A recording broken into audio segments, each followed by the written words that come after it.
You're listening to Saturday Morning Media. And now, back to our show. Attraction Checklist is made possible by the Saturday Morning Media Patreon patrons, and as an exclusive benefit, patrons at any level can download just the right audio from each episode of Attraction Checklist on its own. Head on over to patreon.com/Saturday Morning Media to find out how you can become a patron today. And thank you for your support. Hello, everyone. Paul here from Window to the Magic, the ultimate Disney audio adventure. And you're about to listen to Attraction Checklist. Enjoy! My name is Grandpa Choco, and I invite you to join me on my quest to learn about and experience every Disney park attraction I possibly can. This is Attraction Checklist.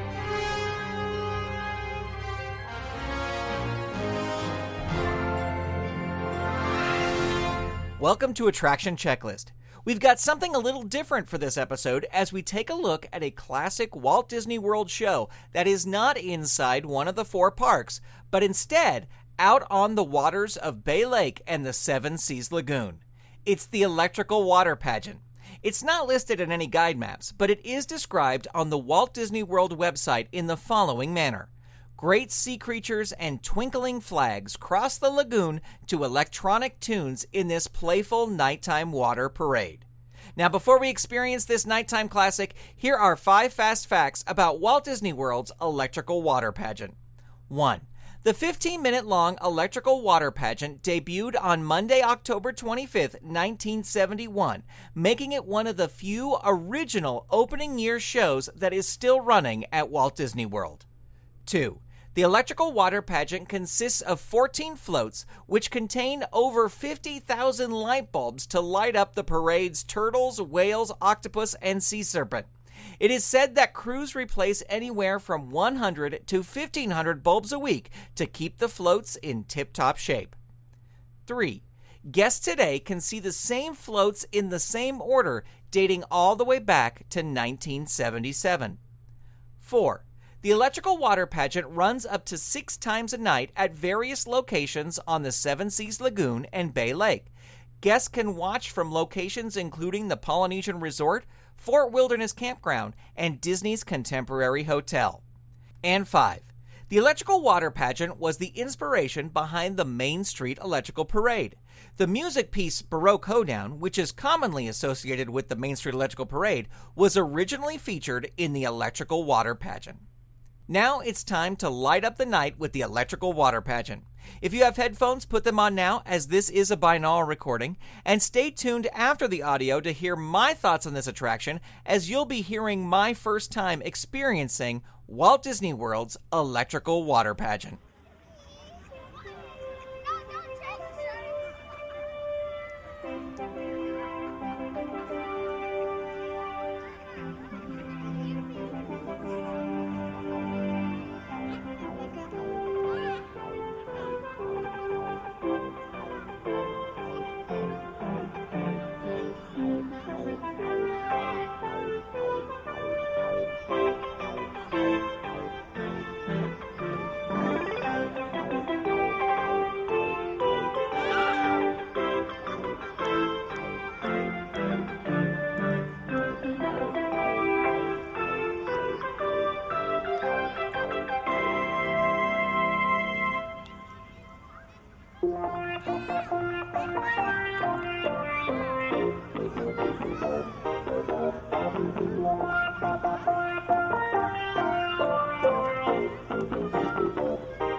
And that was the Walt Disney World Electrical Water Pageant as heard from the beach of the Polynesian Resort here at Walt Disney World.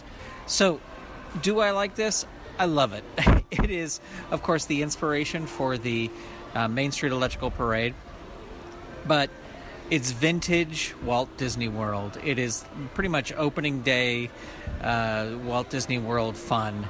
And is it something I go see every time? No, I actually, I had known about it before, but I had no desire to see it until I did the episode about the Main Street Electrical Parade and found out that this was the inspiration. So I made it a point this time to see it. Would I see it again? Sure, if I was in the area and it was just starting at one of the resorts I was at, yeah, I would.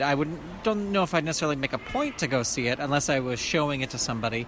But, it is hokey, good, fun, it's cheesy, corny 8-bit music, and it's a lot of fun, and I don't know if 8-bit music, but synthesized music, and it's just, it's a slice of nostalgia on Bay Lake. So that's my thoughts on the Walt Disney World Electrical Water Pageant. Do you agree or disagree with my thoughts on Walt Disney World's Electrical Water Pageant? Join the conversation on the Attraction Checklist Facebook page over at facebook.com/attraction checklist. Also, for sources and links for this episode, visit our website at attractionchecklist.com. What attraction should we go on next? Send me an email at hello@saturdaymorningmedia.com, or you can let me know on Twitter, where my username is ToasterBoy. You can also post on the aforementioned Attraction Checklist Facebook page. Attraction Checklist is a production of Saturday Morning Media and is made possible by the Saturday Morning Media Patreon patrons who've gone to patreon.com/Saturday Morning Media and set up a monthly donation for as little as $1 a month.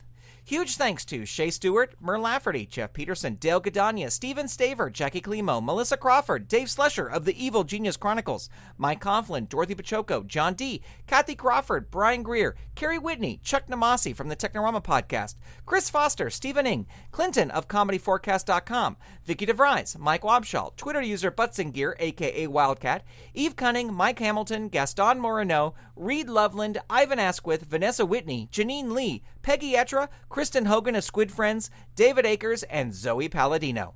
If you'd like to support this show and the other fun content from Saturday Morning Media, become a patron. Head on over to patreon.com/Saturday Morning Media and set up your monthly donation today.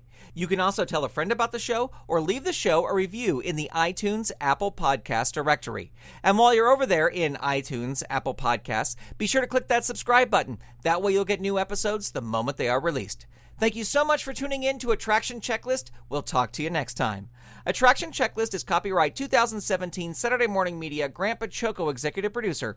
All rights reserved. www.saturdaymorningmedia.com. Elf-Centered is a monthly, completely improvised broadcast from Santa's Village. Join elves Gavin, Beatrice, and Gary as they talk about the latest goings-on from the North Pole. He has a pass to the radio station. I know, but he's got to go through the security check. Well, he'll be fine. Okay. You know Gary, drop of a hat, he'll strip down to his jingle shoes. That's what we're worried about. Oh. He's been red-nosed. Really? Yes, he has. He has. Oh, no. Well, Subscribe to Elf-Centered. Visit elfcenteredshow.com today. You've been listening to Saturday Morning Media. Stay tuned. We'll be right back.